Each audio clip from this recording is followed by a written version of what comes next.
Hi, I'm Dr. Carine of Carine Pediatrics. I am so excited. I think a lot of us have been in this anxious anticipation of the beginning of the school year, and most of us are starting school. Either we're going to start next week or we've started a little bit this week, but we're in full swing of what will school look like. Some of you are lucky enough to be back in school 5 days. A lot of us are all online in the Columbus area, and a few of my patients are scattered into hybrid programs. And whatever you're doing at back to school, there are some things I know that you are struggling with, so we're going to talk about those today. First of all of us, I think, have trouble getting our kids to go to bed when it comes back to school time. So I'm going to say the same thing I say every year, but it's true whether you're online or in person, and that is that you might need some help with melatonin for your kids to reset their sleep schedules. Don't feel bad if your kids are fighting sleep. They've been on a different schedule for their summer, and the sun is still up, and it's not fun to go to bed. Melatonin is completely safe during that time. For small children, we use about 1 milligram and up to like 3 milligrams for older kids. And that's perfectly safe during a period of time as we transition our sleep schedules. And usually that's over the first 5 days or so when you're changing, and then usually they'll go on their own without it. So that's a perfectly safe option. We have lots of melatonin options here at the office. I also want to remind everyone, we talked about last week about allergies. We are in full ragweed season, so if you have any history of back to school colds, asthma, or seasonal allergies, you should be treating those, especially if you're one of the lucky families in hybrid or full-time school, because a runny nose and a cough will get you sent home in COVID season. So really give your Flonase, Zyrtec. We have the Botanihist juniors for kids that are natural antihistamines. Whatever it takes to get your kid to not have a drippy nose or cough will keep them in school better. So let's make sure we keep on top of that. I also know a lot of families are dealing with anxiety with the transition back to school. Children who have gotten very accustomed to being at home and are scared of what the new environment is going to be like. Maybe they would trouble with transitions anyway, but this is certainly a harder one. Or maybe they're scared of what COVID's going to be like at school, or they're scared of their friends, or whatever. They might be scared of a lot of things. We have an entire video about anxiety on the website and the YouTube channel, and so that's a great thing for you to reference back to. We also have a couple new products that if you call into Purely Integrative or talk to the staff or the nursing staff, we can help you pick something for situational anxiety, which is not covered in that video, but we have GABA products like Copacom with L-theanine and GABA in it to help with just that short-term sense of anxiety they might be having.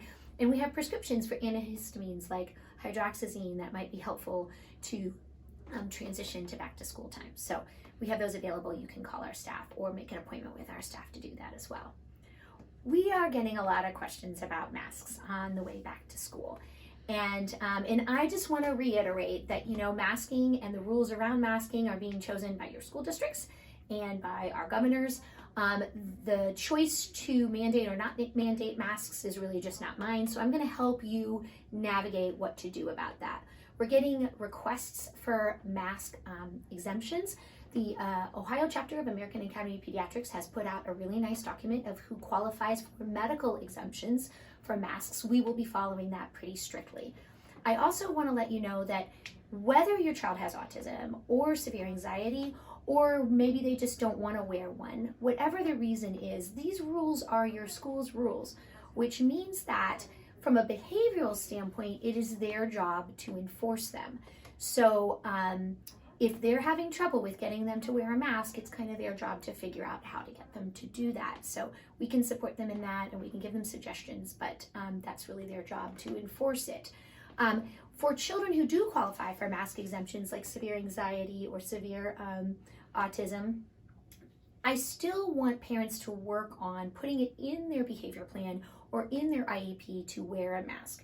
Because even though you may qualify for a mask exemption, or maybe even you just choose not to wear one for your child, the implications of that for your child may not be what you're thinking. So the way quarantine rules are, if you're masked around an exposure to COVID, you do not have to be quarantined. And so children who are unmasked are far more likely to end up being sent home for quarantine than the children who are wearing their masks. So your child might miss more school. The other problem is because everyone will be wearing masks, children who are unmasked I think we'll face some issues with teachers putting them in the corner 6 feet from their peers. They might be shunned a little bit, like you're not wearing a mask, so I'm not allowed to come near you. And so I know a lot of families were saying, well, my child has anxiety and I don't think they can manage a mask. They probably are not going to handle being socially isolated or singled out either. So it's kind of a balance as we choose those discussions over being concerned about our children's anxiety. Not wearing a mask might actually pose a lot of anxiety for your child.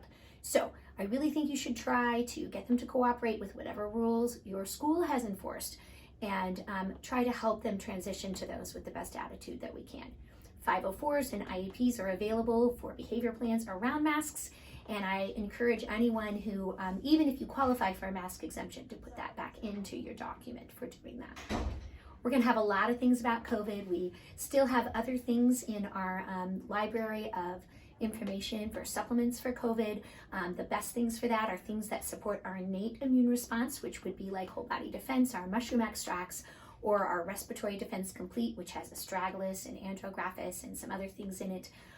We know zinc and vitamin C are important for COVID. So if you want options for that, our staff are really great at helping you pick one that's right for your family and your kids.